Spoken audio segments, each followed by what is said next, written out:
Élise et Olivier, mon invité ce soir est Philippe Deveul. Il est avocat au barreau de Paris.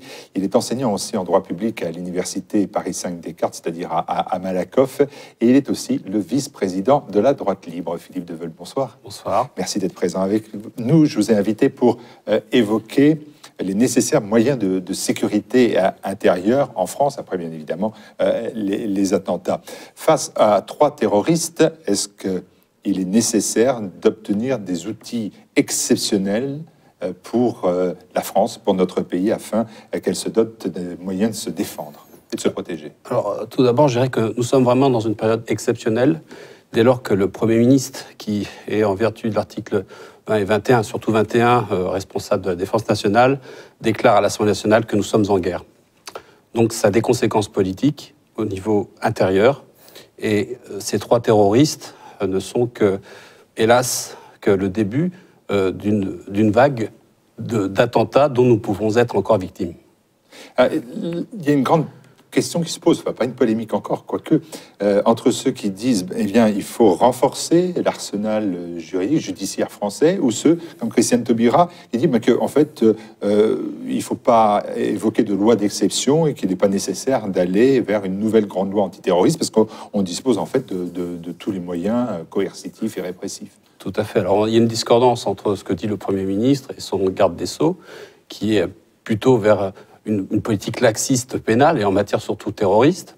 Et quand on dit nous sommes en guerre, il faut donner les moyens de sa politique. Je pense que Emmanuel Valls, qui est un adepte de Georges Clemenceau, devrait suivre son concept. Je fais la guerre à l'intérieur et je fais la guerre à l'extérieur. Donc lorsqu'on dit que l'on est en guerre, il faut se donner les moyens, le dispositif légal pour pouvoir donner aux services d'investigation les pouvoirs nécessaires pour filer les différentes filières terroristes sur le territoire national et aussi sur l'ensemble de l'Europe. Est-ce que vous pensez, comme Christiane Taubira, qu'une des réponses à ce qu'on vient de vivre tous ensemble, c'est de renforcer les sanctions à la fois contre le racisme et l'antisémitisme? Elle vient de faire devant l'école normale nationale de la magistrature 3 propositions en ce sens. Est-ce que c'est ça la réponse adéquate? À mon avis, c'est plutôt une diversion. C'est-à-dire, on évite de dire ne faisons pas l'amalgame, etc. Mais en fin de compte, le véritable combat, c'est de lutter contre des gens qui ont tout à perdre et qui n'ont aucune peur de la mort.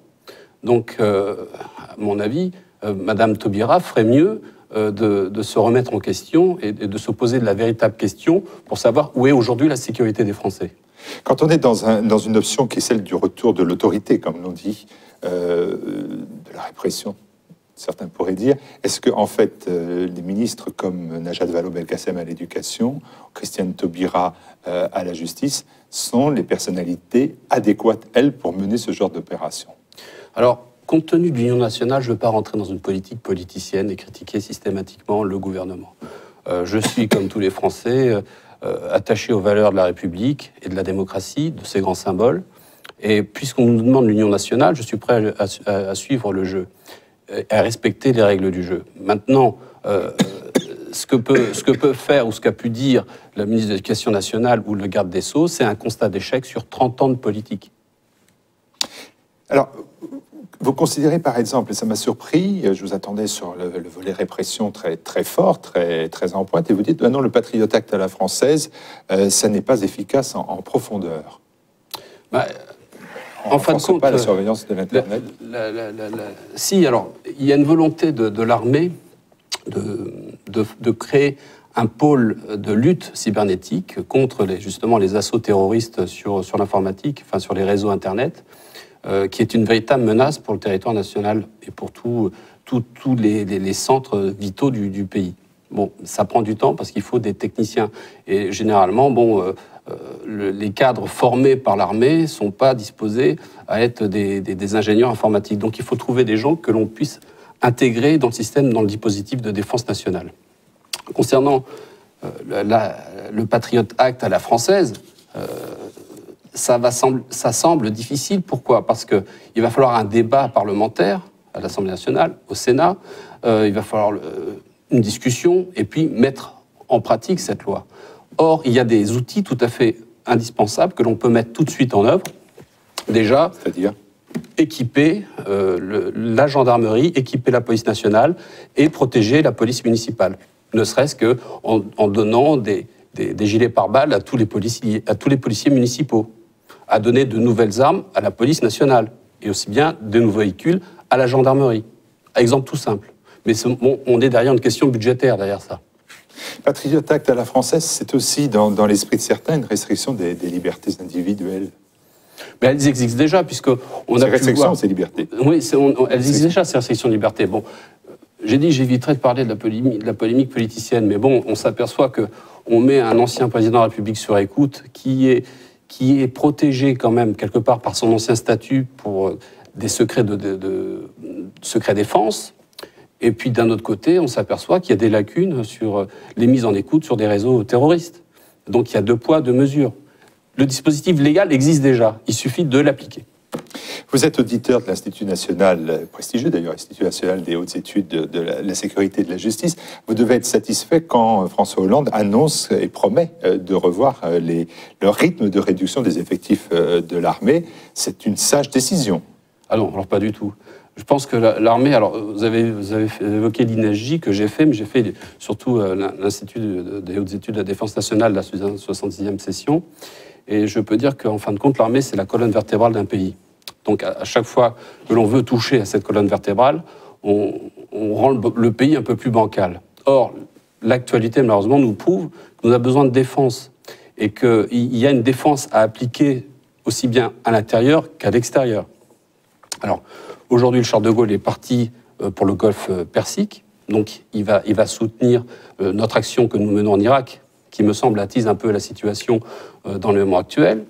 Et puis, d'un autre côté, au niveau intérieur, nous avons à peu près 110 000 soldats d'armée de terre. Ce n'est pas suffisant pour un pays de 63 millions d'habitants.